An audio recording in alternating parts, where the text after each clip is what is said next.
Hello everybody, and thanks for coming back to the channel. Today we're going to take a look at the Armor 67 from MakerFire.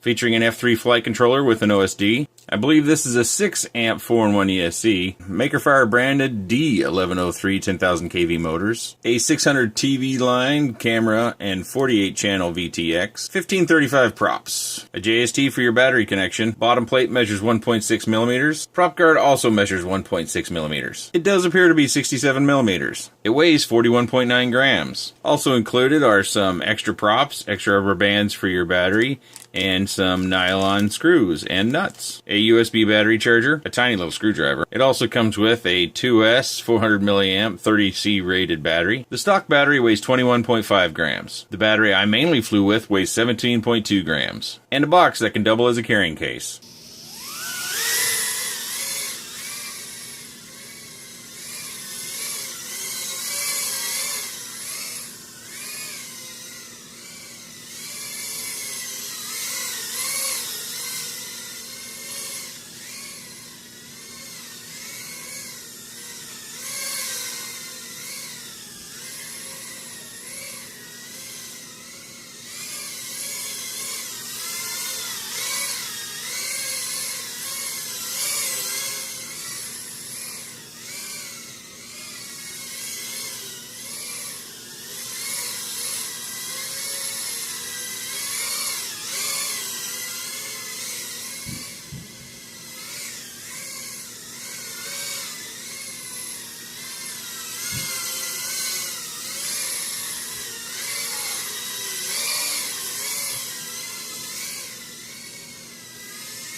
Let me start right off the bat with a little bit of a disclosure. This camera is not the original camera. This is. And this camera might be fine, and you can see all the adhesive that they use to secure it down in here, and that's also fine. And this is a 4-wire camera, and this is just a 2-wire camera. And the reason why I had to go that route is the OSD doesn't work on mine, unfortunately. I tried 2 different cameras, wired them up. The VTX, I could always lock onto the signal, but I couldn't get any image out of either one of the cameras, so I have to presume that the OSD function within the flight controller does not work, or there's a trace broken between the video in and video out. Something in there is not functioning, so I had to go with a standard camera, which slowed me down for PID tuning. Also, before we get too far, these rubber bands that they've included, I'm not a fan of these. They have very little elasticity. They are hardy and hard to break. Actually, at Christmas time, the girls, when they get dolls and stuff, they get a lot of these rubber bands wrapped around the package, and they're actually kind of a pain. It's only going to work with the larger battery that they send it with, so if you're not flying with a 400 milliamp or a same size and dimension battery, this won't work very well. Speaking of battery, this is the one it comes with. It's a 400 milliamp 2S battery. It's 30C rated for whatever that's worth, and I tend to fly with a little bit lighter, and this battery is only 300 milliamp, but you get about 3 minutes of flight time out of this, and it flies pretty well. This battery has actually been used quite a bit, so this battery probably doesn't perform quite as well as it did when it was newer, because it probably had, I don't know, I bet you I've had 50 flights with each one of the 4 batteries that I have of this kind. This is a battery from Oversky. I'm not quite certain if they still sell those. If they do, I'll put a link down in the description below. You can also see that I use Duralock on my batteries, because I think that makes things a lot easier when it comes to dealing with these batteries.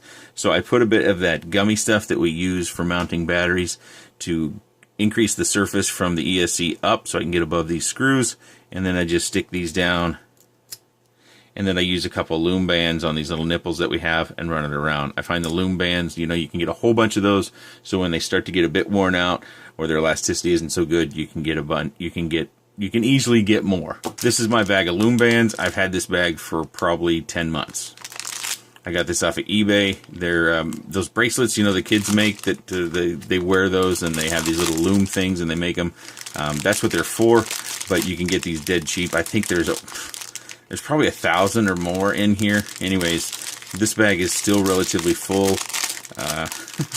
You can see here's the line for the bag, and then I just fold it over and keep it around. But I like these a lot better. They tend to work a lot better when it comes to putting batteries on and off. It's also worth noting that I did change a few things. You can see that I don't have the rear standoff in there. It's partly because I didn't have the OSD in for tuning. That gave me easy access to the USB port, which I needed to be able to tune this little vehicle. You also will see at the end of the video, I did do a bit of a range test. I didn't take it out of range or test its limits, but I took it quite a ways down. I would say it's probably about 75 yards away from where I was sitting, and I flew it down around my neighbor's driveway and then back. No reception problems, which I was a little bit surprised, because this is one of those really tiny DSMX receivers, and I was a little bit worried that our range would be bad. The only thing I did do was I did pull the little antenna out here through this hole. You could make a hole right about here. There's a gap in this carbon fiber frame. You could make a little tiny hole and thread it through there, but that's going to be a bit of a pain to get it down and lined up and everything. The camera mount is also 3D printed. You can see I've sloppily added some super glue to firm that back up, because I did have a crash where that came loose, and you can see I'm fine now. As I broke the screws for the nylon mounts, I just changed them out for metal. These two are metal. This one is still okay. I think this one's probably okay because I do have metal ones in here.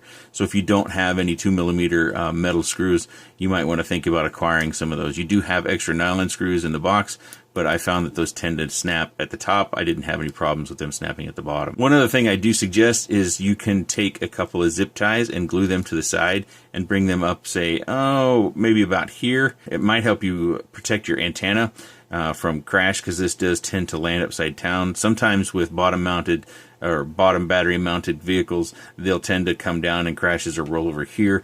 But even with that, we move this around enough, and then we're going to rip those mesh wires that are soldered on right there for ground on the antenna, and then we have a problem. You can see I put hot glue back in here just like they did for the other one, and this is a VM275T that I put in here, one of the originals. I've done a lot of flying indoor. I've flew acro in the flight video that you've seen, and you may find that acro flight indoor is challenging.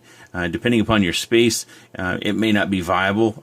This vehicle will be for anyone who's looking to fly indoor and you do have a reasonable amount of space.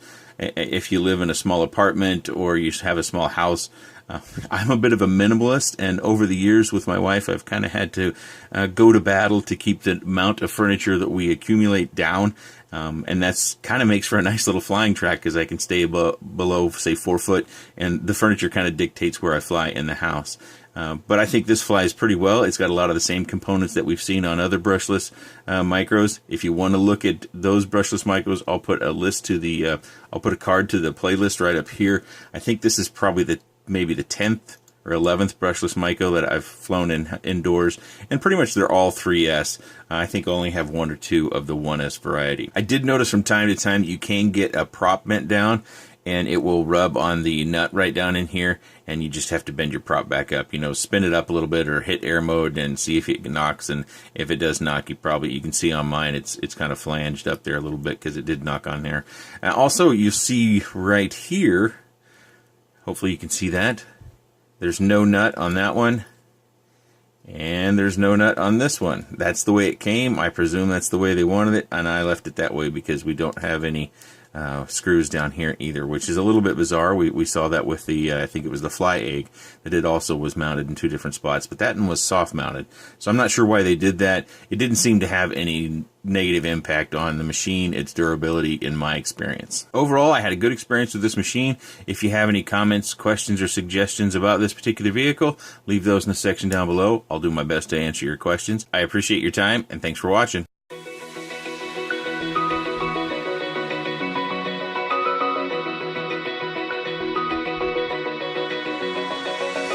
Open eye, feel the waves cut through me, hypnotized by the sounds I'm breathing in. Hold tight, can't